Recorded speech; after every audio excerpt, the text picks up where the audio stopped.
Mother's Day's just around the corner, and while brunches are being booked and trips are being planned, there's a lot of us who won't be able to make it to celebrate with Mom. With 1-800-Flowers.com, distance doesn't mean anything because you can still brighten her day with a beautiful bouquet. Right now, when you get ahead of the Mother's Day rush, 1-800-Flowers is giving you an exclusive 24 for 24 offer. 24 multicolored roses for $24. That's only $1 a rose. With a bright and beautiful mix of premium roses in a rainbow of colors, these blooms are guaranteed to show Mom just how much she's loved. Multicolored roses are the perfect way to surprise all of the moms in your life. Wife, aunt, sister, grandma. Roses from 1-800-Flowers are picked at their peak from premier farms and shipped overnight to ensure freshness. 24 multicolored roses for only $24. It's an amazing offer, but you got to hurry because it expires today. Just pick your delivery date and 1-800-Flowers will handle the rest. Don't put this off. Order today from 1-800-Flowers.com. It's what Mom would want you to do. To order 24 stunning multicolored roses for only $24, go to 1-800-Flowers.com/Wingo. That's 1-800-Flowers.com/Wingo. The big race in Indianapolis is center stage every May, but you don't have to be a racing enthusiast to focus on your engine. With Pennzoil Synthetics, you'll get complete protection for top engine performance. Pennzoil puts your vehicle center stage no matter what month it is. Pennzoil, make the switch. Adnan Virk is back. That's right. I'm in for Trey. It's Golic and Wingo on ESPN Radio and ESPN News. We're presented by Progressive Insurance. All of our phone guests in the Shell Pennzoil Performance line. You know I love Mike Jr., but today it's actually a good day to only have one Golic. Because I couldn't take the browbeating the two of you would give me together. But, hey, the series isn't over.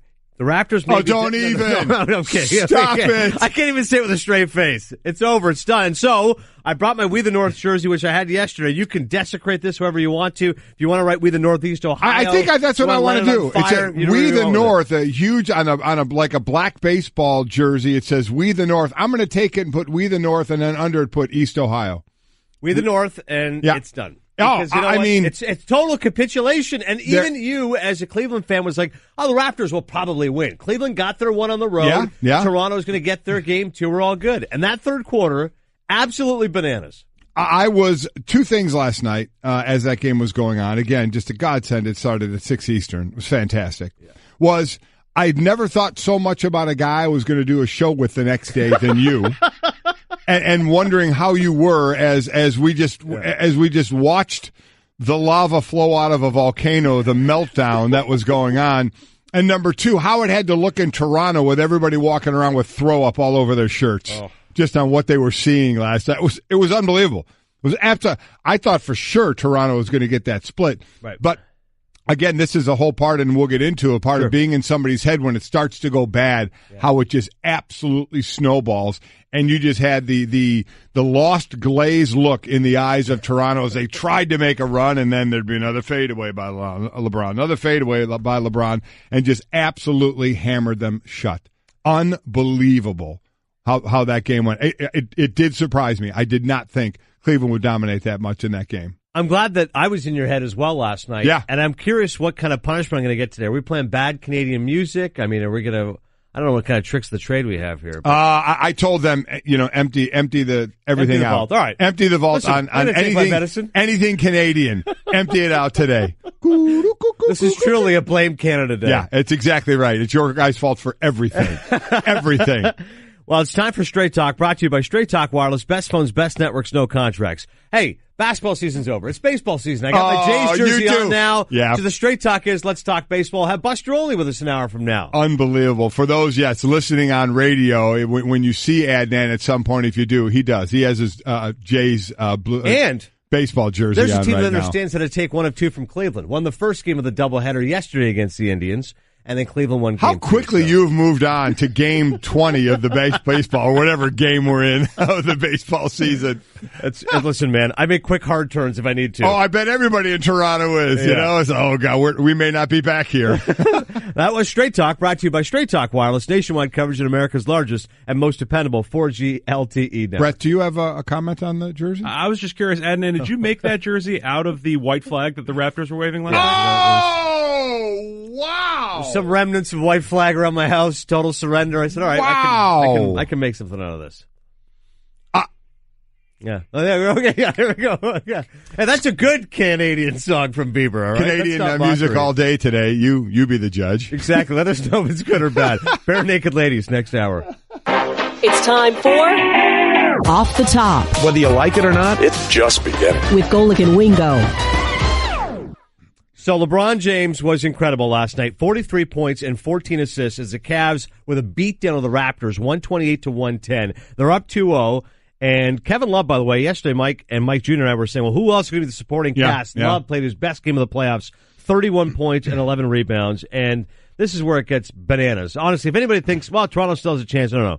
LeBron's teams have won all 21 best-of-7 series when they won the first two games. And here's the big thing. If I told you today, Mike, the Cavaliers are going to win, LeBron's going to play great, you're like, all right, that happens. Yeah. But if I said to you fadeaways, you'd go, really? That's the shocker, how good his fadeaway was. 7 fadeaways. It was unstoppable. For those that didn't see the game and are going to watch highlights of the game, you saw in the first half, LeBron was getting everything in the paint. He was driving the lane. He was doing everything going to the basket, which you certainly expect from LeBron. And the book had been, let him shoot the jumpers. Because of his game, that's going to be the weakest part. Except last night it was free throws. If you're going to start nitpicking at his game, ever since they called him for the lane violation of stepping over the lane in his free throws when he had made 21 or 22 in a row, it's been struggle a little bit. He was 4 of 8 last night. But this is where I start in picking on LeBron in part of his game.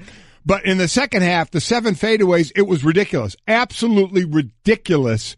Of the fadeaways that were hitting nothing but the bottom of that. You want to just talk about dagger, dagger, dagger, dagger. In a game where the Raptors had the lead at halftime, by 4 in this one. In the third quarter, Cleveland absolutely just blew them out of the water, outscored them 37-24 in that one. You still waited for Toronto to try and make that run. And to their credit, they were giving it a shot, but I don't know how much you can handle being shell-shocked the way they were, because you could just see it start to roll on them and the desperation that was coming across. I was already concerned, Mike, when I saw the Raptors shot 60% in the first half and were only leading by 2 points. Yep. When you play that well, they were immeasurably better from 3 than the Cavs as well, and you go, you're only winning by 2? I agree. I absolutely agree. Man, that's not a good sign. All of a sudden, early run by the Cavs, they never looked back.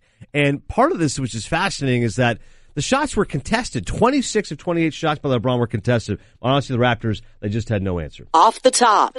Boston Celtics are racing a 22-point second-quarter deficit. That's right. They were down by 22. This is a team that's undermanned, big-time injuries. They're against Cliff Sixers, who do an awful lot of talking for a team that's won one round. Yeah. 108-103 to take a 2-0 lead, their second-round playoff series. 6 Celtics score in double figures, including Jaylen Brown, who scored 13 points off the bench in his return from a hamstring injury. And you want to pummel somebody, we're going to hammer the Raptors, but let's hammer Ben Simmons. Yeah. Prohibitive favorite, rookie of the year. 0 of 4 shooting, 1 point in 31 minutes of action. He only took 4 shots, scored 1 point, didn't want to shoot anymore, and this is obviously the weak part of his game that everybody knew. He's not a jump shooter, right. And everybody keeps saying, boy, when he gets that down, he is going to be unbelievable at his size, the way he handles the ball. When he becomes a jump shooter, well, it ain't yet, and it showed. Taking 4 shots, you could almost see in his eyes he didn't want to try a whole lot to do it because he wasn't hitting anything. It was ugly, but for this team, they got up 22. You know who wasn't feeling good about it? Sixer fans. It's the 5th time this year they've blown a 20-point lead. Think about that. 5th time this year they have blown a 20-point lead, most by a team in a single season, regular season, and playoffs in the past 20 seasons. So they've been there, done that, and blew it. And I thought, this is what I thought last night, that they were going to come on, maybe not by 22 and just start putting it on the Celtics. Yeah. The Celtics run at the end of the half was just something to watch. Yeah. Absolutely. I mean, the crowd going nuts, the players, it was unreal, the swing that took place from a 22-point lead to a 5-point lead at halftime, and then where that thing went. Maybe we keep talking about the 76ers as a team of the future, and they're saying, why not now? The way they were playing, a lot of people were buying into it. Maybe we'll have to wait just a little while longer for them. We'll see. Again, Celtics did what they were supposed to at home, but they're doing it so undermanned, even though Brown was back last night from the hammy, so he was able to come and contribute for them, which he was able to do. He looked pretty good. But look at coming past off history. the bench. Celtics up 2-0 in 36 previous playoff series. They've won them all. Oh, yeah. Done. I think this one's over. I think, and we're getting that rematch, which is an ugly matchup last year for the Celtics and the Cavs, but certainly a different story maybe this year. We'll see. Yeah. Off the top. Also, baseball news, Albert Pujols doubled in the second inning of the Angels' 12-3 win over the Orioles. That's the 2,999th hit of his career. He'll get his next chance to become the 32nd player of the 3,000 hit club in Seattle. as the Angels visit the Mariners this weekend. Albert is going to be one of the greatest right-handed hitters we've ever seen, and he's about to receive another great achievement. That's the one thing we were wondering, could he get all two? Because now he's going to do it on the road in Seattle. Only one other person has done it at Safeco. That's Rafi Palmeiro. So there's only three. This was interesting to me. 3 stadiums that have had multiple people reach 3,000 hits at their ballpark. Wow. The Metrodome has had 3, Dave Winfield, Cal Ripken, Eddie Murray. Current Yankee Stadium, 2, Derek Jeter and A-Rod. And Angel Stadium, Rod Carew and George Brett. So if he gets it at Safeco, that would be the next. He and Rafi would be the 2 that would get it there. Another interesting stat, see, Ichiro is going to go to the front office for Seattle. Not playing anymore this year. Hasn't ruled out playing beyond next year, But I thought it interesting, and I didn't know this, Ichiro and Pujols debuted and got their first career hit on the same day. Wow. April 2nd, 2001. Go ahead and use that one at the water cooler a little later. That is some great info. I love that. Yeah, I agree. Ichiro and Fred Lynn, only guys who win Rookie of the Year and MVP their same year. I remember that 2001 season, how much hype there was on Ichiro, 262 hits. Guy's 44 years old. Yeah. I mean, when you combine the hits in Japan and Major League Baseball, which I don't think anyone should do, he's the all-time hit leader. But just ask Pete Rose whether they should do that or not. Right. He has an opinion on that. Off the top. Hockey news was great last night, especially if you're a Penguins fan. Jake Guentzel scored twice. Penguins won 3-1 to even their series against the Caps, 2 games apiece. Guentzel's really underrated on Pittsburgh. Gosh. He scored at least 10 goals in each of his 2 postseason appearances. Mario Lemieux, the only other player to score at least 10 goals in his first 2 playoff appearances. And we talked yesterday, Mike, is this a different year for Ovechkin and the Capitals? Yeah. Well, now it doesn't feel like it. Now it's 2-2. The pressure's on Washington again. They really needed that win to go up 3-1. Instead, the Penguins win 3-1, and now you've got a best of 3, and Pittsburgh's the defending Cup champions. How tight are the Capitals going to be tomorrow night? Oh, my gosh. It's a must-win. Listen, it again, in the head of them, just like with the Raptors. We're talking about 2 teams where the other team is in their head. Right. And speaking of Ovechkin, snapped a streak of 4 straight games with a goal. He didn't take a shot. He didn't take a shot in last night's game. Right. Incredible. And then the Predators beat the Jets 2-1. Pekka Rinne was fantastic. 42nd career playoff win in goal. He stopped a puck with the butt of his stick. Oh, it was amazing. And the first period. That was an incredible stop by him, but big win for the Preds. So our buddy Jason Fitz is going to be very happy about that. Huge. And that series evened up 2-2 as well. Yeah, Penguins, Predators, Jets has been a terrific series for all those watching. That's now best. We're going to get Game 7s, a few Game 7s. It's going to be great. Playoff hockey. Off the top. And also NFL news, big-time money for Matty Ice. Matt Ryan signing a 5-year extension with the Falcons based on contract terms reported by our own Chris Mortensen. Mort has it that Ryan will become the first player with a deal worth $100 million in guarantees and $30 million in average annual value. For a guy in his early 30s, obviously Atlanta's hoping he can still be awfully successful when he's 37 because they're giving him a ton of money. And not only for Matt Ryan, great news, but now Aaron Rodgers is sitting there thinking ka-ching. Boy, talk about, oh my gosh, this, as we'll get into a little more, Aaron Rodgers just sitting there rubbing his hands together like, oh yeah, it's going to happen. Of the 4 major sports, football by far, the last to get that first $100 million guaranteed. First was the NBA back in 96 with Alonzo Mourning. Then in 98 in baseball, it was Kevin Brown with the Dodgers. And then in 2008, it was Alex Ovechkin with the Capitals. And now 10 years later, 2018, you get your first footballer with Matt Ryan. So congrats to him, a guy that he and Peyton Manning at this time, Ryan has over 41,700 yards. Only he and Peyton Manning are the 2 quarterbacks in NFL history to pass for 40,000 yards in their first 10 seasons. Got obviously a ton of fourth quarter game-winning drives. So guy got paid, man. Good for him. Good guy. Good, great family. Just had a couple twins, I believe it was. I mean, he's a good dude. So it's nice to see good things happen to good guys. No question. Well said. We'll talk more about Matt Ryan's deal a little bit later on the show and the permutations for other quarterbacks in the NFL. Off the top. That was Off the Top. Adnan Virk in for Trey. Where Golic and Wingo is presented by Progressive Insurance. Commercial insurance through Progressive protects your business and your dream. Choose from over 30 coverage options at progressivecommercial.com. LeBron toe. That's what they're calling it for good reason. Here's the records versus any opponent for LeBron in his career. Against the Cavs, he's 12-1, including the playoffs. Hornets, 46-6. The Raptors, 51-12. And in the playoffs, most notably, 10-2.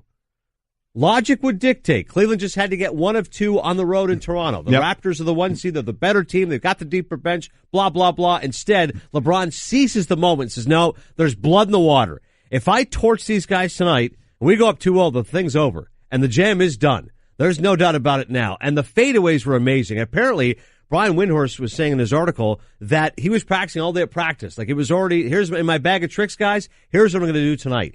The Raptors contested 26 of 28 shots, but OG Anunoby and company, defenseless against Can't do anything. If you're hitting a fadeaway like that, you got no There's chance. nothing that you can do if that shot's falling. And as I said earlier, I mean, that's a shot you're going to say, take it. We're going to let you have that one. We like that better than you drive into the hoop. No question. You know, getting the and one, right. Which was going on in the first half. Yeah. So take the jumper.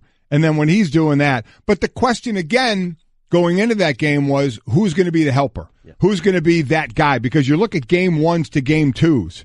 You look at a guy like, Kevin Love. Well, we'll get to what he did. But Korver had 19 in game one. He had 5 last night. Tristan Thompson had 14 in game one. He only had 2 points last night. Who is going to be that guy? You know who's been the consistent guy outside of J.R. Smith? 20 points in game one, 15 last night. George Hill had only 4 in game one, had 13 last night. And then there's Kevin Love. Kevin Love, that looked like the Kevin Love of old, didn't it? Yeah. First game, 3 of 13, just 7 points, 31 points. Kevin Love has last night, over 50% shooting. So that looked like the 1-2 punch that Cleveland is obviously going to need to get where they want to be, and that's to win a championship, let alone even get to a championship first. But that was, again, the Kevin Love we have grown to know and love a little bit, and kept Tristan Thompson, who had been really good in the last 2 games, Game 7 and Game 1, on the bench more, only playing 15 minutes in this game. NBA analyst Tim Legler on LeBron's sublime performance, 43 points and tying his playoff career high with those 14 assists. It's one of the greatest individual displays of shot making I think I've seen, certainly in a really long time, because he made 8, I charted it, fadeaway jump shots in one half. It's unheard of. I mean, Michael Jordan at his best wasn't making 8 of those in a half. Kobe wasn't doing that. What LeBron did to this team was complete ownership. There's no other word for it. He owns the Toronto Raptors. LeBronto. Yeah. Thank Love you. LeBronto. Yeah, Mark Jones, by the way, the call was great with Hubie Brown as well. Jonesy, by the way, from Toronto, so he's taking shots here at his hometown. Everything we've seen is 7, by the way, but Leg said he did chart it. I mean, either way, the career high 7 fadeaways from Brett Parada, tied for the most by any player in a game in the last 15 seasons. This is very cool. In terms of signature moves, James Harden hit a run 2015, 6 of 6 on step backs against the Warriors in Game 4 of the 2015 Western Conference Finals. Tim Duncan made history, of course, always with the bank shot. Shaq's dunks, Russell Westbrook pull up. But in terms of fadeaways, you keep thinking of fadeaways, you think of Jordan, you think of Dirk Nowitzki, you think of Kobe Bryant. Right. That's the rarefied air that LeBron was drinking last night. And again, how many times will he pull us out of his bag of tricks? You know, That's the first time we've seen it this much and them fall the way they did. Can we count on that to be something that's going to be consistent? We'll see. I mean, time will tell. You know, he can get 40. He just gets 40 in different ways. I still come down to what the other players are going to do, but all you could do last night was just marvel. Every time he got the ball and he was just backing down, you're like, he's going to do it again. He's going to shoot another fadeaway. Can it possibly go again? And there it goes, bottom of the net. Incredible. LeBron James was asked if he's in the Raptors' head. I have no idea. I mean, for me and for our ball club, no matter who we're going against, we just try to be as great as we can be. No matter if it's the Indiana Pacers or the Toronto Raptors or whatever team we've played in the last 4 years, we just try to go out and just play as well as we can be. And our coaching staff has given us a great game plan. So I don't know. I mean, you guys can have that narrative on, how you guys feel about that, a mental edge or whatever the case may be. But for me personally, my mental edge is how I prepare myself every night, how I go about the game plan, trying to not make mistakes. And if I do make mistakes, making sure I don't do it again. Listen, I've said it a bunch, and I can't tell you how real it is, the mental edge thing. It is a real thing. Because remember, while these are, in my eyes, the greatest athletes in the world, and these are professional athletes, they're not robots. They're still human beings. Mm-hmm. And when one team, and especially one guy, can torch you so much, it just gets to you. Right. It just slowly gets to you until, as I said, you get that glaze in your eye. You get that it doesn't matter what we do. Mm-hmm. And when we try and make a run, they're going to find a way. He's going to find a way to do more, whether it's fadeaways, whether it's driving the lane, whether it's kicking out, and now Kevin Love is having a game. There is a mental edge in sport. There just is. And it is so apparent here and dominant here that it is the big brother, little brother. We wondered this year, because there's that time There can be that time when the little brother, as he grows up, he gets that moment where all of a sudden he takes out the big brother, and everybody thought, as I said, Toronto's different this year. They're playing different. Man, looks anything but right now. It looks like just back to how it's always been. But I'll continue to say for Cleveland, not only in this series, but going forward, who's going to be that consistent guy? The two consistent guys in the two games have been J.R. Smith and Jeff Green. As far as 1 game to 2, 20-15 for JR, 16-14 for Jeff Green, who had 4 of 6 last night from three-point land. If LeBron doesn't have that, they're not going to go much farther. And I know we're going to talk about LeBron and how great he is and what he did last night, and that's in his bag of tricks. And I get it. I understand all that. We should, because it was one of the great performances you're going to see, because you saw something where you thought you saw everything out of LeBron, but you didn't see 7 fadeaways. Right. But in then putting your feet back on the ground, you have to say, if you're a Cavalier fan or the Cavs themselves, okay, who's going to continue to be that consistent helper for LeBron through these playoffs? Last thought on this game, Tim Legler on the Raptors looking like it's over. They came up small at a time when you had to have a game to make this interesting and make Cleveland feel some pressure. When they let that slip away, I was curious to see what their mentality would be tonight. They come out to start the third quarter, and then Cleveland just takes control of the game, and they never relinquished it. And you did see just the defeatist mentality on the part of the Raptors, because they had absolutely no idea what they were supposed to do defensively. And at that point, it didn't matter anymore if DeRozan got going or Lowry or what they did offensively. They couldn't stop the Cavs, who almost had a 40-point third quarter. You want to talk about momentum and what happens in a locker room? That Cleveland game, as you mentioned, Cleveland makes a run at the end of the first half. Raptors are shooting great in the first half. Yeah. It's only a 2-point game. What happens in the third quarter when the Raptors need it? The Cavaliers win that quarter 37-24. You go to the Celtics and 76ers. 76ers are crushing the Celtics, crushing them. Mm-hmm. Celtics make a great run at the end of the half. Now they're losing. Both Cleveland and the Celtics were losing at halftime. Celtics are losing by 5. Again, 76ers got to come out strong in that third quarter. They just gave up a big lead, get momentum back. Celtics win that third quarter 28-19. So they carry over going into the half, out of the half, into the third quarter, and it's ball game. Hey everyone, Mike Golic here. Support for the Golic Wingo podcast comes from our friends at Rocket Mortgage by Quicken Loans. Chances are you're confident when it comes to your work, your hobbies, your life. Rocket Mortgage gives you that same level of confidence when it comes to buying a home or refinancing your existing home loan. Rocket Mortgage is simple, allowing you to fully understand all the details and be confident you're getting the right mortgage for you. To get started, go to rocketmortgage.com/Mikes. Equal housing lender, licensed in all 50 states, NMLS, consumeraccess.org number 3030. Love scoring amazing hotel deals? Then you've got to get the Hotel Tonight app. Forget scrolling through never-ending lists of hotels. Hotel Tonight shows you a select list of incredible deals at hotels you actually want to stay at. And even though the name's Hotel Tonight, you can book up to 100 days in advance in top destinations and up to a week in advance everywhere else. Want to get those deals? Yeah, you do. Download the Hotel Tonight app now. Golic and Wingo presented by Progressive Insurance. Our guest list for today, Frank Isola, seconds from now. Buster Olney at 7, Eddie Olczyk at 7:30, Brian Windhorst at 8:05, Marty Smith at 9:10, Michael Collins at 9:30. All phone guests joining us on the Shell Pennzoil Performance Line. If you miss any of those guests, you can listen to all 4 hours on demand in the ESPN app. Adnan Virk in for Trey today. We're Golic and Wingo on ESPN Radio and ESPN News. Frank Isola, the New York Daily News, joining us right now on that Shell Pennzoil Performance Line. So, Fizdale's the guy, Frank. Why do you think management went in this direction?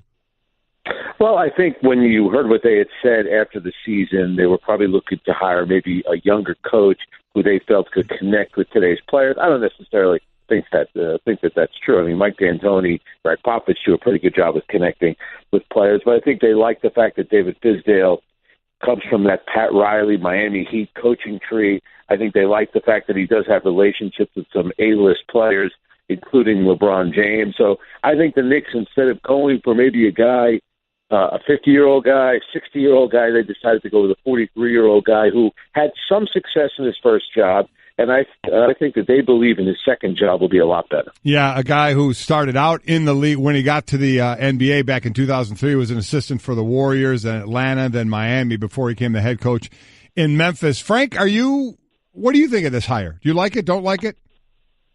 My only thing is I do think that Mike Budenholzer was probably more qualified just from this standpoint. If you 17 years as an assistant coach with Greg Popovich, had a very good run in Atlanta, very good at player development. So in terms of better candidate, I would think that Budenholzer would have been the guy. But Fizdale certainly has some qualities that you like. I mean, you look at his first year in Memphis, he did a good job there. I think the big thing for him is going to be that whole situation with him and Mark Gasol. And we've seen this before with coaches, especially in their first job. It didn't work out there.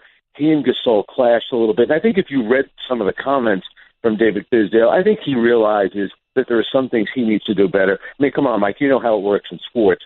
Whenever there's a firing, there are some things that the team did wrong, but I think a lot of times coaches probably sit back and say, you know what could I have done better? And I think in the long run, David Fizdale will be better for it.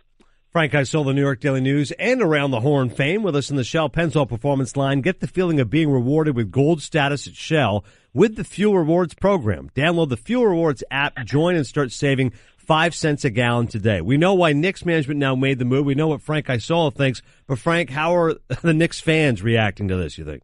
I think Knicks fans are pretty excited. I think Knicks fans always get excited when something new is happening. So I think a lot of people believe in David Fizdale. Like I said, he's 50-51 as a coach, and a lot of that had to do with last year going 7-12 when the team was kind of falling apart. But I think they're kind of excited of what he could bring. I think they like his energy. And I really do think a big thing is going to be when David Fizdale connects with Kristaps Porzingis. Now, he said he's going to get on a plane and go visit him in Europe. I think right now, actually, Porzingis is in Spain and not in Latvia. And I think that's important. You know, Jeff Hornacek didn't do that. Phil Jackson didn't do that. And that really needs to be part of it. And I kind of related it to when Pat Riley took over the Knicks back in 91. One of the first things that he had to do was kind of build trust and a relationship with Patrick Ewing, who you guys might remember, maybe don't remember. Patrick Ewing at the time kind of wanted to leave New York. He was unhappy with the direction of the franchise. And in a lot of ways, Porzingis is in the same place. So I think David Fizdale is going about it the right way. The first thing, any coach that knows what they're doing, the first thing they do is they connect with their players that are on the roster. And really the way to do it is to go visit them face-to-face. And I think that will say a lot if David Fizdale gets on a plane, flies to Europe, wherever that's going to be. Hopefully for him, it'll be in Rome. It'll even be better. But if it has to be in Latvia or Spain, good for him. Well, we know things in New York get amplified and magnified to it should happen sooner. What is realistic in your mind for this team to be competitive? I'm not saying, go for a championship, but just to be competitive. Well, I think it's funny. You look at what happened with the Indiana Pacers. Okay, they make a trade and they get Victor Oladipo and they get Sabonis. And everyone's thinking, well, they won't be any good because they lost Paul George. And then they become the 5th seed. And for a while there, it looked like they could be a top 4 seed. Now, do I think Porzingis is going to be back that soon? Probably not. That's kind of the big thing. But it takes 1 or 2 moves. Not every move has to be the biggest free agent out there, and it works. If you could make 1 or 2 good trades, like no one was falling over themselves when Kevin Pritchard made the trade for Victor Oladipo. So you can make 1 or 2 moves. Next thing you know, you get career years out of a couple of guys. And if the team is buying in and you're defending, why can't you be a playoff team? In the NBA, things could change pretty quickly. The one caveat, though, guys, is the idea with Porzingis, because the owner did mention a couple of weeks ago that there's a chance he could be out the whole season. So that could throw a monkey wrench into it. But if Porzingis comes back at a reasonable time, why can't the Knicks be one of the top 8 teams in the Eastern Conference? Knicks since 2001 and 2002, 12 head coaches and 7 playoff wins. The math has not added up, but the math added up for LeBron James last night. Seriously, Frank, how sublime was that performance against the Raptors, particularly all those fadeaways? Yeah, see, my thing, I always felt that Mike Golic was the legend of Cleveland, but now I'm starting to think that it's going to be LeBron James. You can make the case. I mean, it's not his greatest, but you can make the case that it's certainly up there as one of his greatest performances. It's just so – the thing that strikes me the most is, the guys that were in his draft class, I keep saying it, like Darko's been on a farm. Darko Milicic has been on a farm now for 5 years. Dwayne Wade, who had a terrific playoff, 1 game against Philadelphia, he's talking about retirement, and Carmelo, not the same player, basically now needs to be a role player and needs to accept a bench role. So that's from the same draft class. Not only is this guy still going strong, he's the best player in the league, and he's dominating playoff games.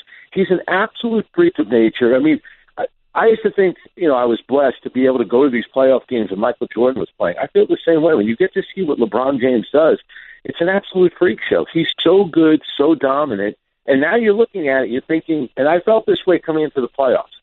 Yeah, can they lose in the Eastern Conference playoffs? Perhaps they could. You have to beat him 4 times. No team in the East has been able to do that since he went to Miami at the start of the 2010-11 season, and I'm not so sure anybody could do it anymore. Well, certainly it's been a remarkable one for LeBron James, and who knows, if they sweep the Raptors, nobody saw that coming, and certainly it's been rather unpredictable on the other side of things, with Boston up 2 over Philly. Frank, great stuff as always. Really appreciate the insight. Thanks, Frank. Thanks. Keep up the good work, guys. Thank you. All right, Frank Isola, the New York Daily News. You, of course, see him on Around the Horn as well. Here's what you mentioned the stat. This is the 12th head coach since 2001, 7 playoff wins.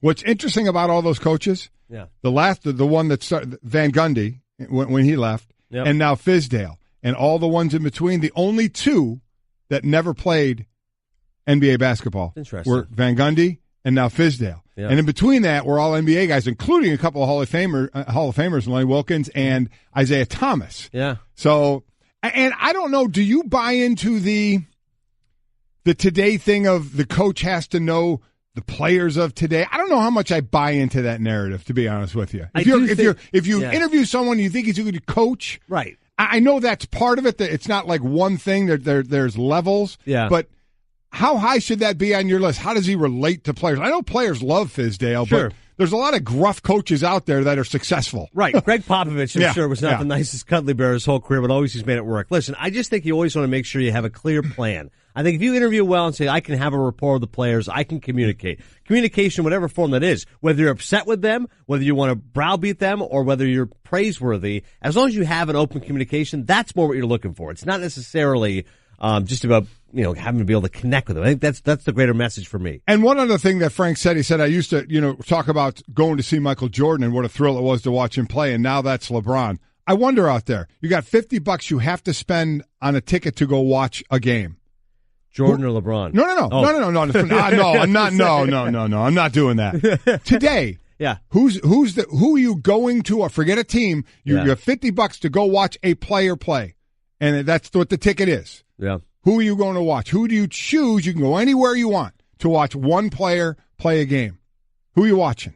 I think LeBron. I mean, we know LeBron. He's up there, right. but is there somebody else out there right now because of the show he put on last night? I wonder who the other people would be that people would think about. Yeah, I can go see one game or one player. I'm going to go see this player.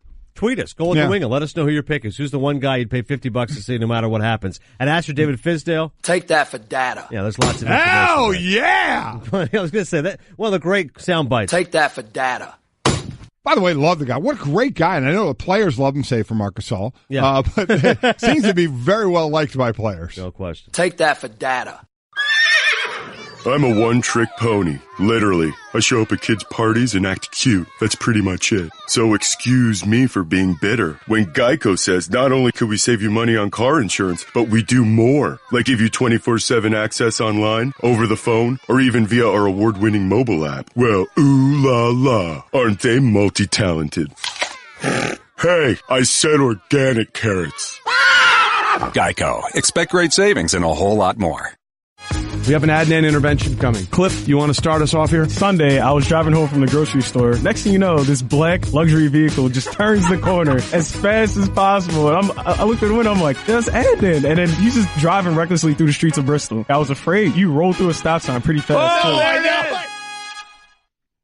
Wow. Listen, wow. The rolling stop. Look at it every time. It's just a suggestion. Sports Center brought to you by Amazon. Mother's Day is coming up. Instead of getting her the same expected gifts, find millions of gifts as unique as her on Amazon. You get free shipping on eligible orders over $25. Shop now at Amazon.com/Mother's Day. I would have thought you would have had, Adnan, a nice night last night. Yeah. You had practice with your son's Little League team. Yeah. Great. I listen, there is nothing like that. I mean, I got to do it. It is just a ball, watching your kids play, and then you get to manage your coach.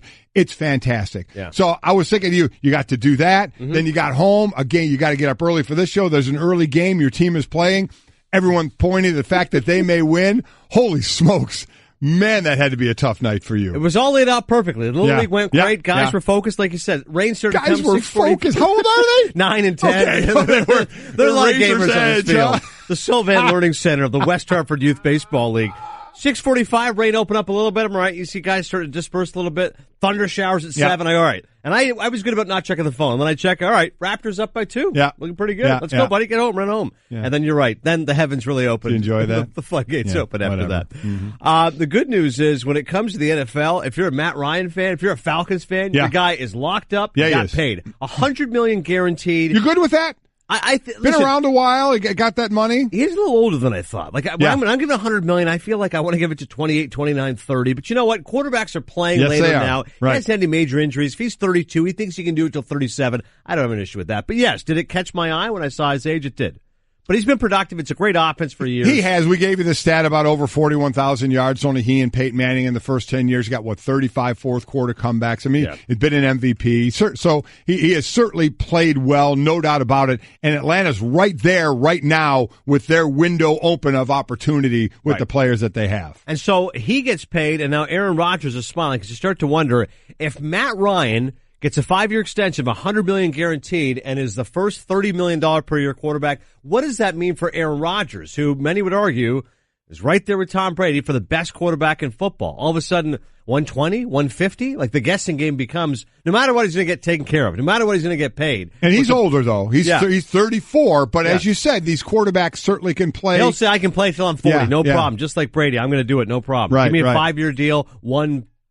I don't know about 150. What do we won? Well, It's going to beat sure. this one, right? Yeah. Even though he's how old?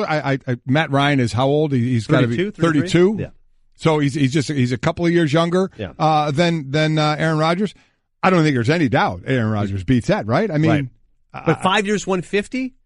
Because that'd be $30 million a year, which is what Ryan's getting. five going for to go, I want 150. 30 a year. I You want go five. five or you go 4. I mean, again, you got to look at the cap. Yeah. And is the whole thing guaranteed? Yeah, he's going to go. He got his guaranteed. I'm getting my guarantee. Yeah. 4 for 120. He's Four going for to want that 120. 50. He's going to go, no, Ryan got 5, I want 5. I'm playing until, by the way, Matt Ryan turns 33 in 2 weeks. Okay. Roger's going to go, listen, Brady plays at an elite level at 40, so can I. I want 5 for 150. Packers going to go, how about 4 for 120? Man, I mean, how do you mess that one up? I mean, do you want that guy to go? He's still playing great. Obviously, got the injury last year, and you want to worry about that some, but not like a ligament or anything. No. But until you get slammed on your shoulder, But you're right. and break That's your when you collarbone. don't want to mess it. You want to make Yeah. a mistake somewhere else with your Yeah. finances, that's fine. That's Don't mess not with Aaron there. Rodgers. Yeah. If it's Wow. that critical to you, fine. Also, congratulations to Jason Witten, the former Cowboys tight end, is now going to be joining us here Monday Night Football on ESPN. Here's what he had to say yesterday. Today I've decided that his time has come for me to pass the torch to the next generation of Dallas Cowboys and retire from the National Football League. With that, I never allowed my mind to drift to a place to think of what this day would look like for me. I never wanted this day to come, but it does come for all of us. I thought, in listening to my son on the way in here, I thought he used 2 words that described Jason Witten's Hall of Fame career. Hall of Fame career, right? Mm-hmm. He's going, it doesn't matter when, however, he's going into the Hall of Fame. Jason Witten, Mike said 2 words, inexplicably open. Every single time. He's not overly fast. Right. He's not overly quick, but he gets you 7 yards in the first down, and he's open. Great It's incredible. He's always in the right spot. Consummate professional on the field and off the field. Up for Man of the Year at times as well. Mm-hmm. Great guy. Look forward to him being our teammate right now. Yeah, emotional yesterday for good reason. Yeah, 15 he was. years in the A NFL. long I'm time. sure he wrestled with he that felt decision. horrible about not bringing his Super Bowl, something he said he promised back in 06 to the fans that he would try and do. Yeah. And that really, had him breaking down as well, that he wasn't able to bring that to the fans. He knows the Eagles are the class in the NFC East, and the Cowboys aren't going to win, so it's fun. Wow. Congratulations, Jason Witten. Yeah. 2 of the best athletes in the sport debuting on the same day, now going in opposite directions. We'll talk all about with our insider, Golic and Wingo, Adnan Virk in for Trey. We continue on ESPN Radio. I'm a one-trick pony, literally. I show up at kids' parties and act cute. That's pretty much it. So excuse me for being bitter when Geico says not only could we save you money on car insurance, but we do more. Like give you 24/7 access online, over the phone, or even via our award-winning mobile app. Well, ooh la la, aren't they multi-talented? Hey, I said organic carrots. Geico. Expect great savings and a whole lot. Mother's Day's just around the corner, and while brunches are being booked and trips are being planned, there's a lot of us who won't be able to make it to celebrate with Mom. With 1-800-Flowers.com, distance doesn't mean anything because you can still brighten her day with a beautiful bouquet. Right now, when you get ahead of the Mother's Day rush, 1-800-Flowers is giving you an exclusive 24 for 24 offer. 24 multicolored roses for $24. That's only $1 a rose. With a bright and beautiful mix of premium roses in a rainbow of colors, these blooms are guaranteed to show Mom just how much she's loved. Multicolored roses are the perfect way to surprise all of the moms in your life. Wife, aunt, sister, grandma. Roses from 1-800-Flowers are picked at their peak from premier farms and shipped overnight to ensure freshness. 24 multicolored roses for only $24. It's an amazing offer, but you gotta hurry because it expires today. Just pick your delivery date and 1-800-Flowers will handle the rest. Don't put this off. Order today from 1-800-Flowers.com. It's what Mom would want you to do. To order 24 stunning multicolored roses for only $24, go to 1-800-Flowers.com/Wingo. That's 1-800-Flowers.com/Wingo. Great news. There's a quick way you can save money. Switch to Geico. Geico could help you get great coverage at a great price. And it only takes 15 minutes to see if you could save 15% or more on car insurance. Go to geico.com today and see how much you could save. Adnan Virk in for Trey. It's Golic and Wingo on ESPN Radio and ESPN News. Great to have you with us. As always, we're presented by Progressive Insurance. All of our phone guests on the Shell Pennzoil Performance Line. And first and foremost, before we get to Buster, thank you for showing up today. I appreciate that very much. I've never used a sick day when working with you. Right. You wouldn't have blamed me if I'd texted you last night. You know what? Honestly, again, something came over me last night. Adnan Virk, the Toronto Raptor fan and Toronto fan, saw his team just melt down right before his eyes and throw up all over their jerseys. And owns the Toronto Raptors. Yes, you showed up, and I appreciate that. You showed up better this morning than your team did last night. Well, I'm glad I got it double barreled because not only you and your wife Chris was tweeting me, so I'm like, no, I know the Golic family is well aware of what's at stake here, including my pride. We'll get to the NBA a little bit later on, but our friend Buster Olney joins us right now on the Shell Pennzoil Performance Line. Baseball insider, previously covered the Giants, the Yankees for the New York Times, and he's the host of the Baseball Tonight podcast. Buster, good morning to you. Albert Pujols is one hit away from 3,000. He's obviously going to get it, but in terms of the great right-handed hitters of all time, where do you place Pujols? Wow. And you know, Tim Kirch and I are different in this regard. You know, Adnan, that Tim has this running list in his head. He's moving guys up and down for questions like that constantly. Look, I think he's going to be remembered as one of the 5 best right-handed hitters all time. I think Miguel Cabrera's in there, certainly Hank Aaron, Willie Mays. About 4 years ago, I had a conversation with Albert. As you know, his nickname is The Machine. He doesn't like talking about numbers. He doesn't like talking about accomplishments. He just takes each day as it comes.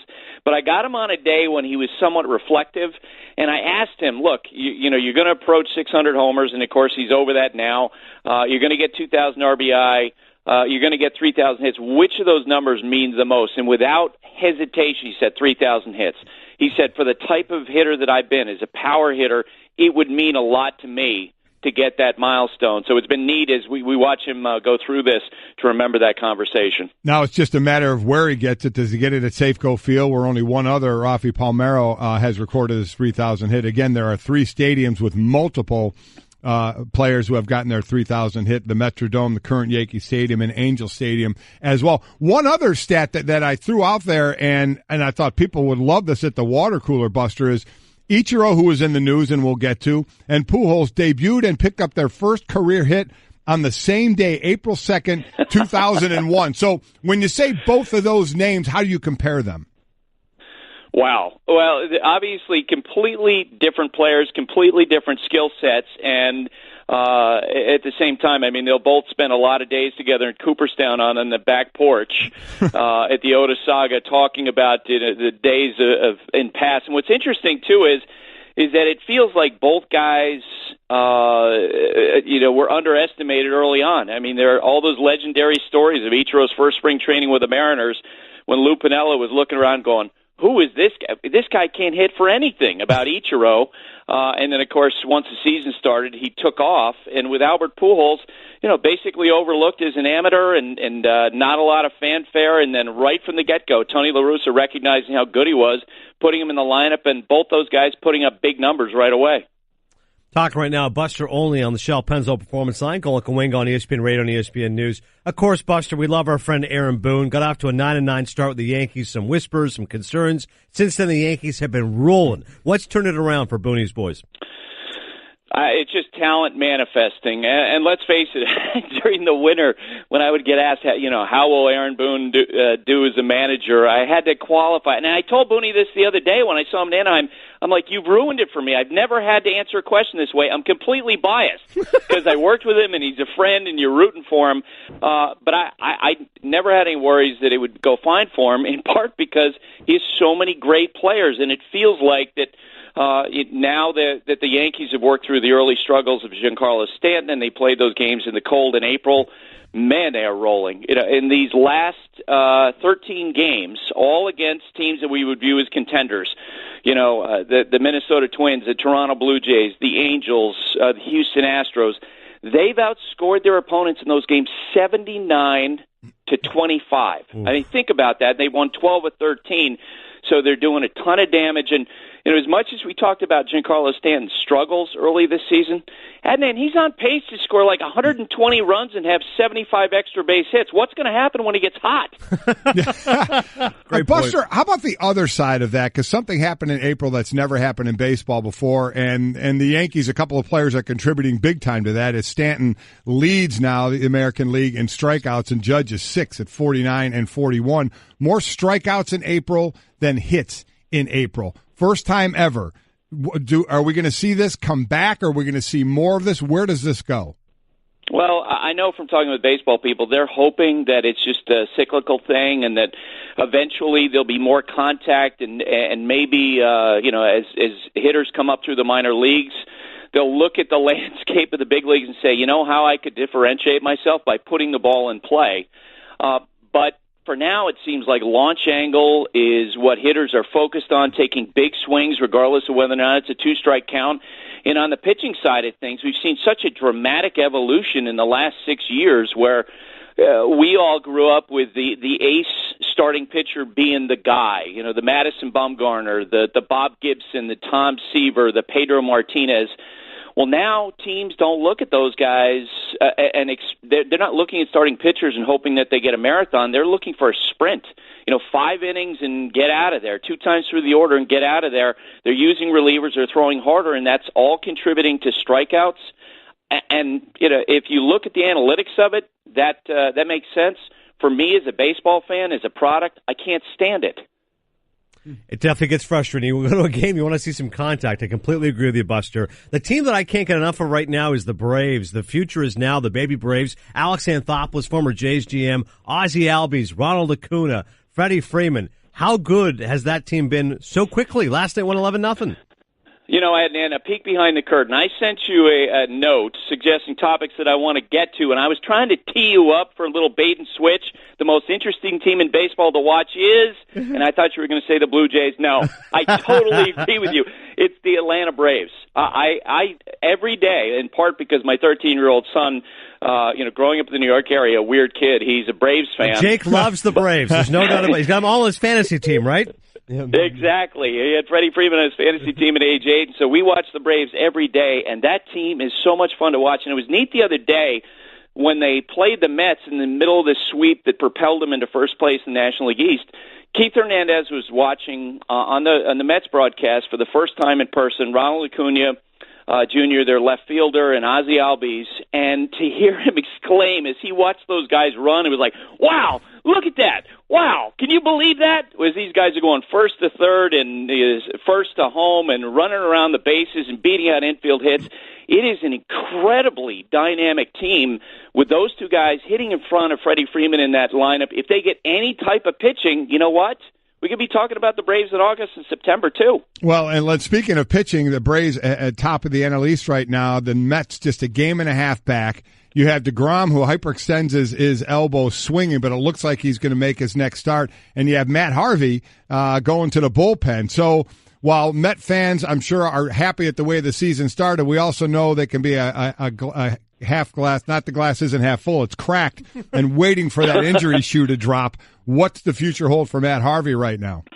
Boy, Golic, and it's interesting because all of us have so many friends who are Mets fans, and when the announcement came out, DeGrom will be okay, we think he can make his next start, Mets fans are saying, yeah, we've heard this one before, where it's like, yeah, he's okay. So you hope that DeGrom is okay because he's such a great pitcher and he's fun to watch. But you have to believe that we could be in the last days of Matt Harvey's time with the Mets because there was a lot of hope in spring training. They turned a new page with new manager Mickey Callaway. He seemed to be making progress in spring.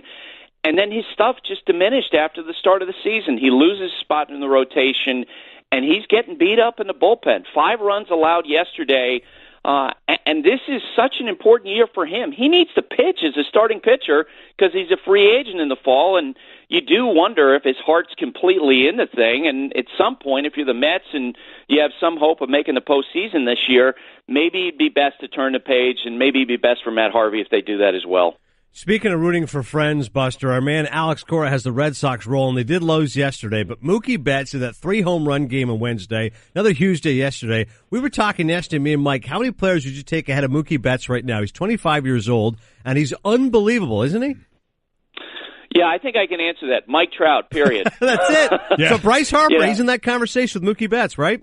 Yeah, no doubt about it. And there's no question our friend Alex may have had some at least some influence on how Mookie's made adjustments. And Golic, with all due respect to you as a football guy and basketball, one of the great things about baseball is that for skill position guys, the smallest adjustments can make the biggest difference. Back in January, Alex went to lunch with Mookie and said, hey, you're a tremendous player, but on the other side, when I was with the Houston Astros, and he was the bench coach there last year, we always thought that you were kind of on auto take early in the count. Have you thought about being more aggressive early in the count, looking to do damage from the first pitch forward?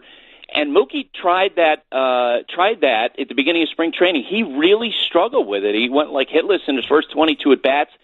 And then, man, it kicked in. And the other day, I texted Alex after the 3-homer game, and he said, Mookie's doing an incredible job hunting strikes and not missing. His hard hit rate, or the rate of hard hit balls in his career is typically 31 to 35%. This year, guys, it jumped up to about 49%. Huge increase. Mookie Betts doing tons of damage. One other thing, Buster, and it made me think of this when you talked about Ichiro in that first spring training when the manager was saying, wait, this guy can't even hit.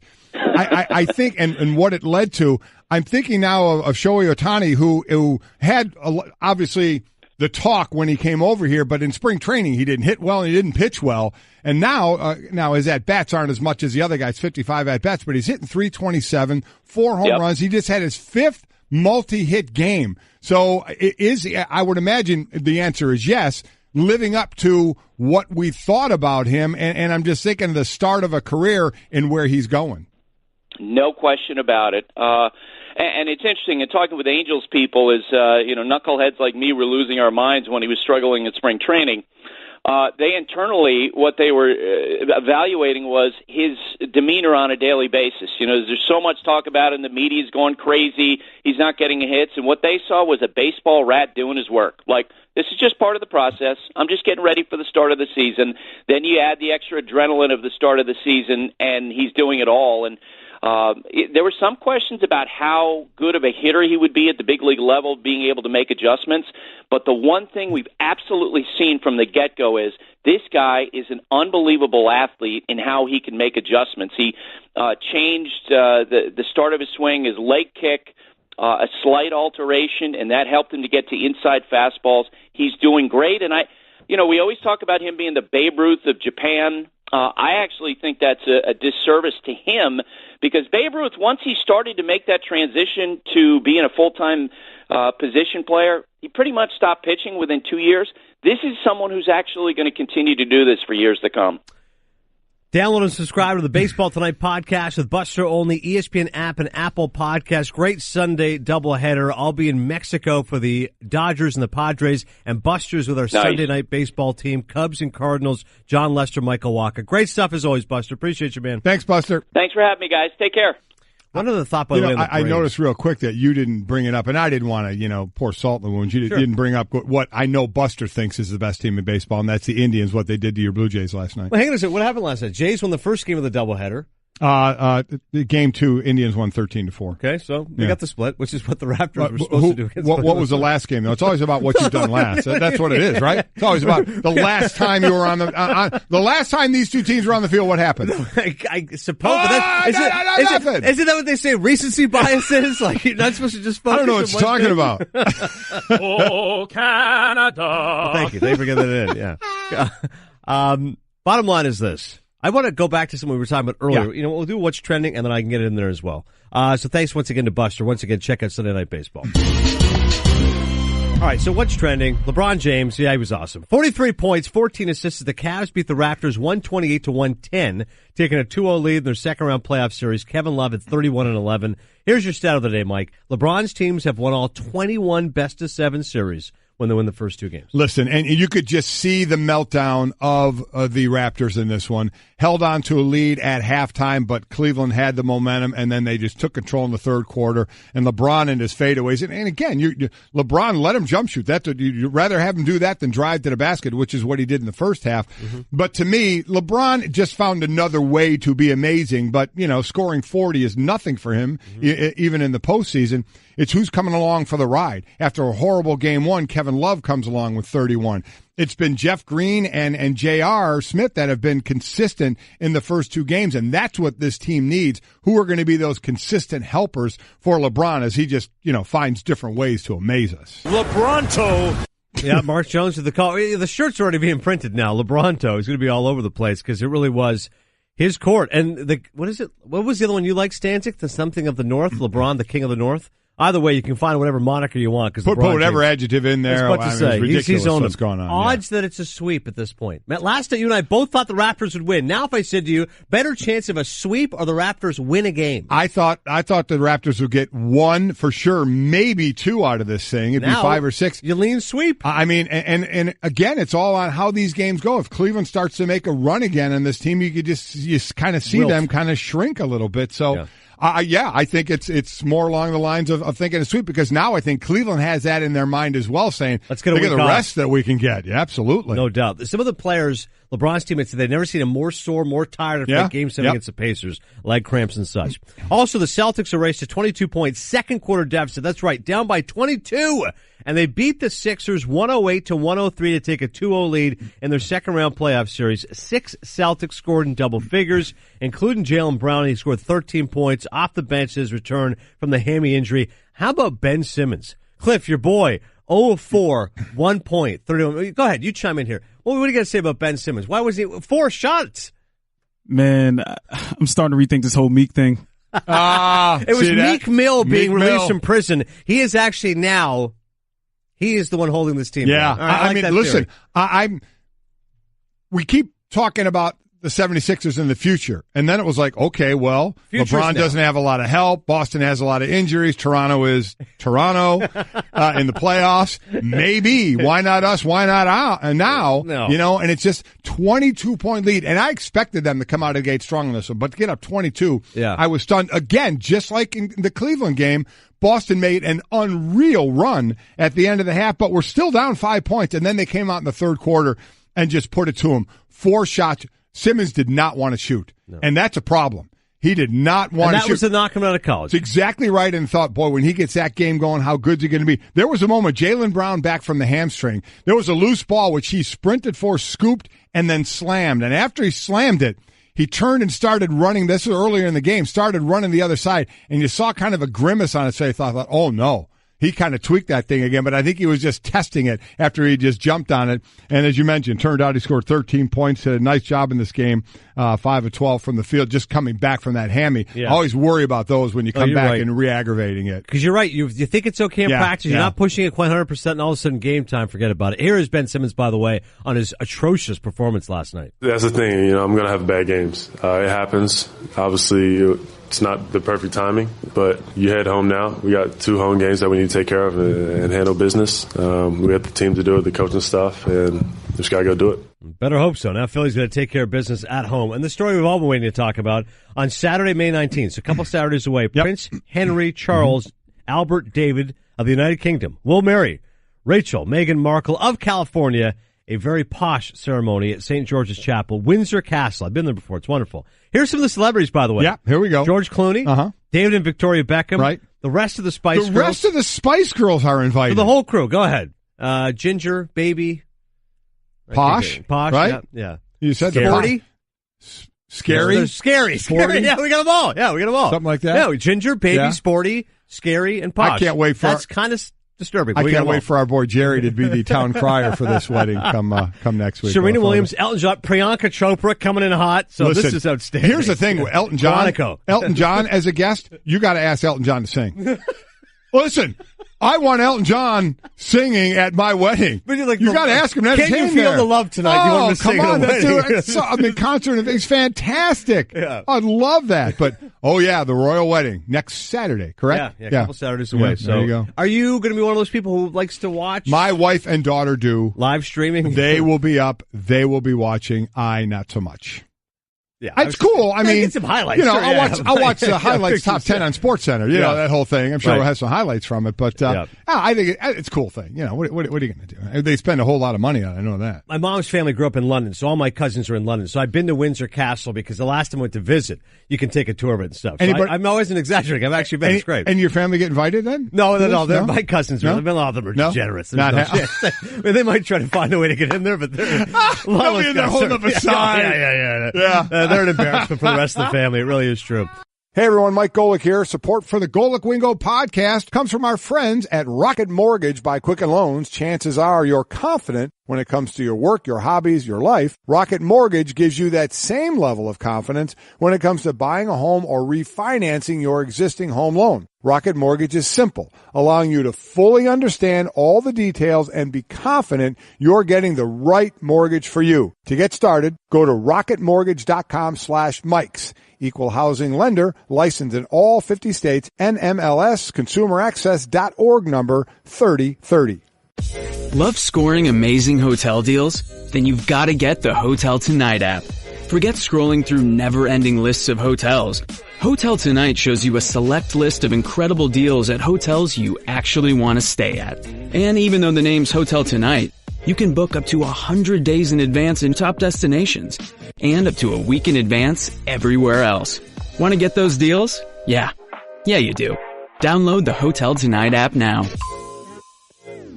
Toronto Raptors stink. Book it. Cavs Raptors series is over. Book it. Yeah. LeBronto. Book it. LeBronto. Thank you. Mark Jones supply. Thank you. Adnan Virk in for Trey today. It's Golic and Wingo on ESPN Radio and ESPN News. As always, we're presented by Progressive Insurance. We'll get back to the NBA and LeBron's incredible performance, but a real thrill to talk to Eddie Olczyk, NBC Sports NHL analyst, and at this time of the year, reporter and handicapper for the Triple Crown. Yes. He'll be part of tomorrow's Kentucky Derby coverage at 2:30 p.m. Eastern on NBC, immediately followed by the Penguins Capitals Game 5. It's all but the pucks and the ponies. Eddie, thanks so much for coming on today, man. Hey, guys, great to be with you. Book it.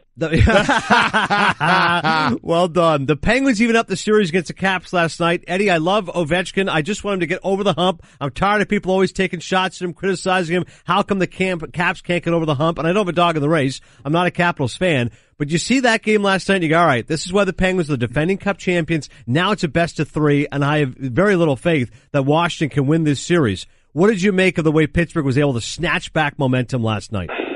Well, I mean, it is a game of momentum. It is what do you do with it when you have it, and we've seen that in the last probably 10 years with the rule changes and the type of athlete now in the National Hockey League, and you go long stretches when you have that momentum. And the key is that when you get it, you got to do something with it, and when you don't have it, first off, you got to stop it and then get it on your side. What does that mean? Is that a big save? Is that a big hit? Is that somebody making a great play? And then when you get it, you got to take advantage of it. And I think at times in these playoffs, and in particular with this series, teams have had momentum. Maybe they haven't been able to take advantage. But look, I think for Washington in particular, what they did in round 1 after losing the first couple of games at home to the Columbus Blue Jackets, everybody thought they were done, me included, and they won 4 straight. and now they're in a best-of-3, as you mentioned, with the Pittsburgh Penguins. And I think there is a little bit something different with the Washington Capitals. But again, until they can get it done, everybody's going to question whether the grade 8 Alexander Ovechkin and the Capitals can finally beat the Pittsburgh Penguins. Eddie, I've talked about this really in any sport where a team can own another team. Yeah. Not only physically on their field of play, but mentally as well. Is that something that's going on here? Well, the numbers certainly bear that out, Mike.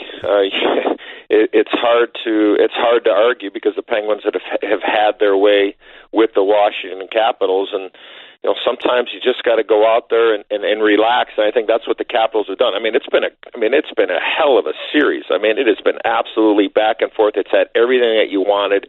It's had incredible saves. It's had some great drama and theater. It's had a lot of nastiness, which we would expect between the Capitals and the Penguins. But sometimes, yeah, it does. I know, Mike, you would know this.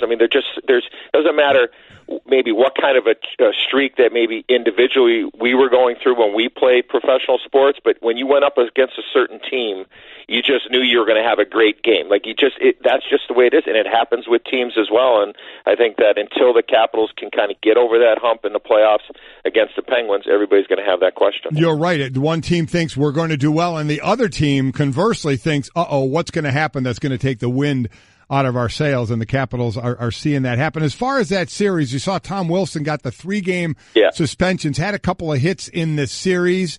What did you think about the 3 games? Too much, too little, or just right?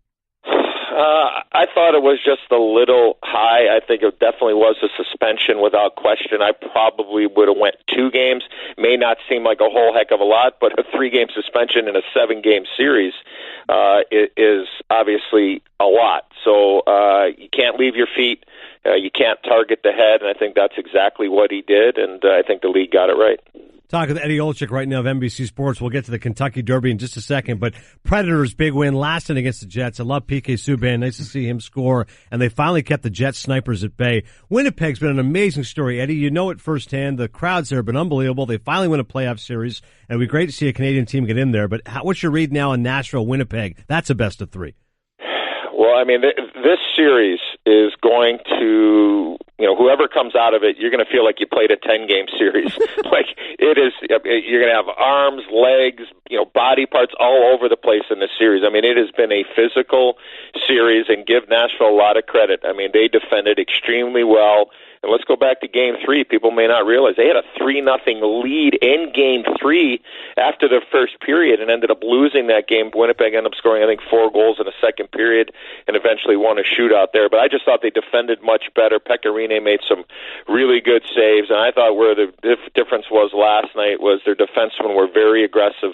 They forced Winnipeg to defend a little bit more, and if Winnipeg has one weak spot, because they have everything, if they have one weak spot, it is can they defend enough? And Nashville was able to take advantage of some opportunities and specialty teams, and that's a hell of a series. As far as marketing our game, it may not be the 2 biggest markets that we have in the National Hockey League, but when you just look at it, and it's incredible theater, and it's fast, it's heavy, it's hard, and it's for keeps, and that's what playoff hockey is all about. And the great story this year has been the Golden Knights, what they've done in Vegas. San Jose is in Vegas tonight. That series tied 2-2. It's been such a wonderful story with the Vegas team. Is it going to end this round? Sharks seem to be giving them all they can handle.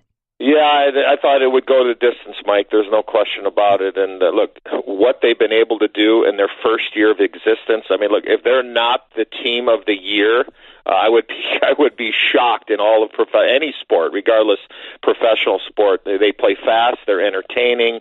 They have an experienced goaltender, Marc-Andre Fleury, who is a member of 3 Stanley Cups with the Pittsburgh Penguins, and it's awesome to see, because I think there were a lot of people that thought that they were going to be bottom feeders, and next thing you know, they're sitting on top of their division, and they're what are they? They only try to do the math real quick here. They get 6 wins. They're only 10 wins away from winning the Stanley Cup, which is just absolutely incredible, and it probably burns a few teams' rear ends that you have an expansion team that's only 10 wins away from the Stanley Cup. I got the Sharks in 7, but we'll see. You're a big horse racing fan, Eddie. Justify, Bob Baffert trained horse, the favorite sitting at 3-1. You agree with that? He is the horse to beat. He is a man amongst boys when you look at him physically, and he's only raced 3 times. And people may not know this little nugget, but all the way back to 1882, every horse that has won the Kentucky Derby raced as a 2-year-old. Justify is not, so he's trying to break the curse of Apollo, who was the last horse that was not raced as a 2-year-old to win the Kentucky Derby. So there's a little bit of history there, but he just seems like the horse to beat. I mean, the races that he's run, the 3 have been super impressive. Now, he seems like the real deal and will be the real deal, but will he be tomorrow in front of 160,000 people here in Louisville? There's just so much that goes into it. Talking to Bob Baffert, he feels like this horse really has the mindset to be able to handle everything, but he looks like an imposing figure. The 1.25 mile distance should not hurt him at all. Should have a little bit of pace in this race. It looks like it's going to be a nice day. We're kind of primed for a little bit of everything here tomorrow for the Run for the Roses, and I'm not going to play the favorite. I'm going to definitely use him. I think you'd be foolish not to use him in your top 3. I'm going to go to the inside of Justify because Justify is a 7. I'm going to go with Good Magic is my pick. Trainer Chad Brown, he won the Bluegrass at Kentucky in Lexington, Kentucky at Keeneland about a month ago. I think he's sitting on a huge race. So all of my wagering aspects tomorrow afternoon will be based around the 6 and 7, but I think you definitely have to use the 7-horse Justify as the favorite. How much you put into play that 5 slot, the lucky, the 5th post, the lucky one, and that's Audible, which is backed by the audiobook company, kind of a fan favorite type of thing there. Do you buy into that that post, that spot where you're at?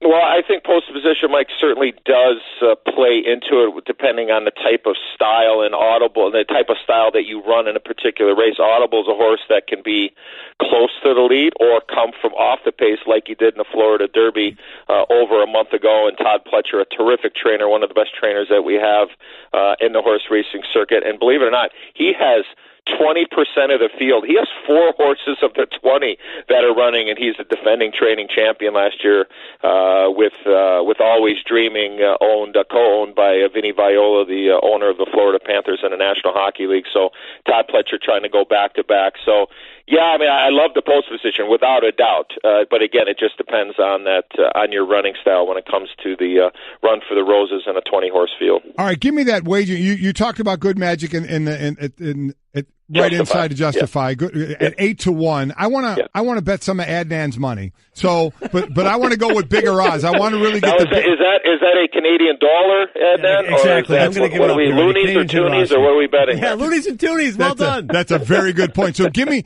a higher, bigger odds on someone. Who's that horse that could surprise that has the big odds where I could get that big return? You know what? I think maybe the 10-horse My Boy Jack. I think a horse that if they go really fast early, Mike, as far as speed-wise in the first 3/4 of a mile, My Boy Jack always seems to run really hard, really tries, a horse that'll come from out of it. You probably won't hear the name My Boy Jack until Larry Colmus, our race call announcer, when he goes through the whole field. You might not hear My Boy Jack until maybe like the 14th or 15th horse, but he'll come running late at the end. Morning line odds are 30-1. I don't know if he'll be that high. But I think that might be a horse that could get into your trifectas or superfectas and maybe be able to pay. Now, if they go really fast early, well, then all bets are off, and you might be sitting on. You might not be at work on Monday, Mike, if you happen to hit with My Boy Jack on top. It was a great run for Golic and Wingo. Golic's moving on. Eddie Olczyk will be part of tomorrow's Kentucky Derby coverage, 2:30 Eastern on NBC, immediately followed by the Penguins-Capitals Game 5. Thanks so much, man. Always love you and Doc together in the booth, and have fun tomorrow. Appreciate it, guys. Have a great weekend. Thanks very much. Eddie. Washing my nose, oh yeah. I'm a shower curtain, and I do one thing. Keep water from leaking everywhere. So you see why I feel useless compared to Geico, who does so much more. Like, not only could Geico save you money, but they've been around for over 75 years. And they give you 24/7 access online, over the phone, or on the Geico app. And they've got a 97% customer satisfaction rating. They do all this while I have to listen to this chucklehead. Oh, good, he stopped. Washing my toes. Oh, great, an encore. Geico. Expect great savings and a whole lot more. It's Golic and Wingo. I'm not above that. I've gone to the floor for less, all right? I've been at clubs where dudes have decided they're going to pop off and throw dollars in the air. Right. I'm not above a crouch and grab. Right. Somebody's throwing singles and you're grabbing them? Oh, yeah. Are you wearing any kind of thong or anything like listen, that? You know what? I can be fully I can be whatever you need me to be, all right? SportsCenter brought to you by 1-800-Flowers.com. This Mother's Day, distance doesn't mean anything because you can still brighten her day with 24 multicolored roses for $24. From 1-800-Flowers.com to order, go to 1-800-Flowers.com, click the radio icon, and enter the code WINGO. This story does have something to do with picking up money off the ground, does it not? Just say, perfect segue. Brian Windhorst in 15 minutes. Right now, we're putting your morality to the test. So, listen, we all like a little bit more money. Wow. This is unreal, isn't it? And so this was, as they say, a movie scene. Cinephile. State police say drivers clamoring to pick up cash on an interstate in Indianapolis. The back doors of a Brinks armored truck swung open. Hundreds of thousands of dollars flew out. Troopers at the scene. Ready for the amount? $600,000 had flown across the interstate. Police later said the exact amount was not known. But all right, it's over $500,000. So here we go. This is the question. People were jumping over fences from adjacent neighborhoods, stuffing their pockets with money. Drivers were stopping, getting out of their cars, scooping up the cash.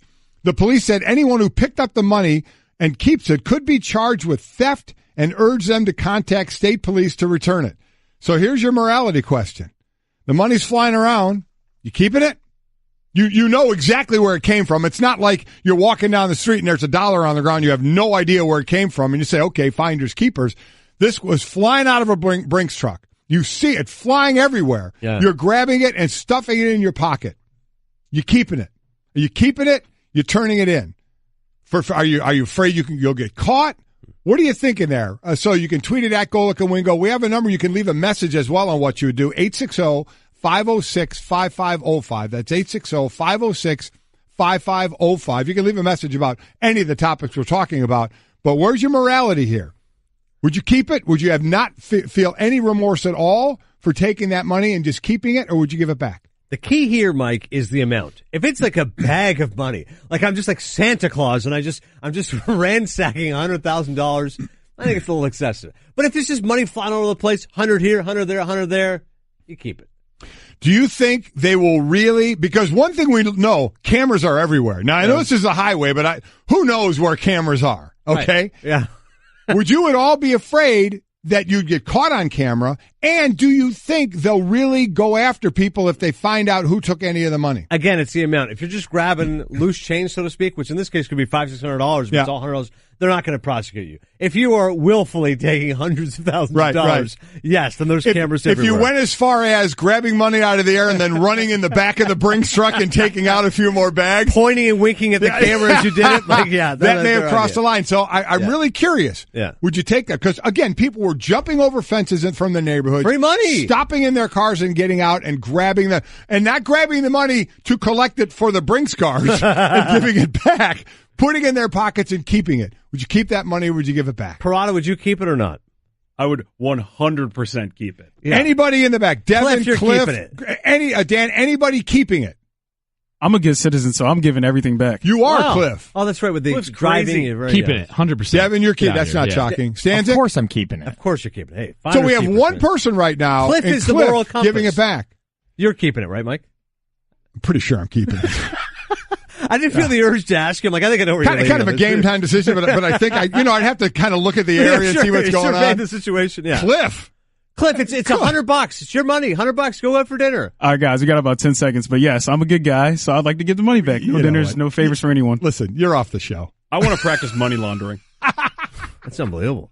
All right, coming up, speaking of money, the new $100 million man, an all-time great on the precipice of history, and why LeBron owns Toronto. Golic and Wingo, ESPN Radio. I'm a one-trick pony. Literally. I show up at kids' parties and act cute. That's pretty much it. So excuse me for being bitter. When Geico says not only could we save you money on car insurance, but we do more. Like give you 24/7 access online, over the phone, or even via our award-winning mobile app. Well, ooh la la. Aren't they multi-talented? Hey, I said organic carrots. Geico. Expect great savings and a whole lot more.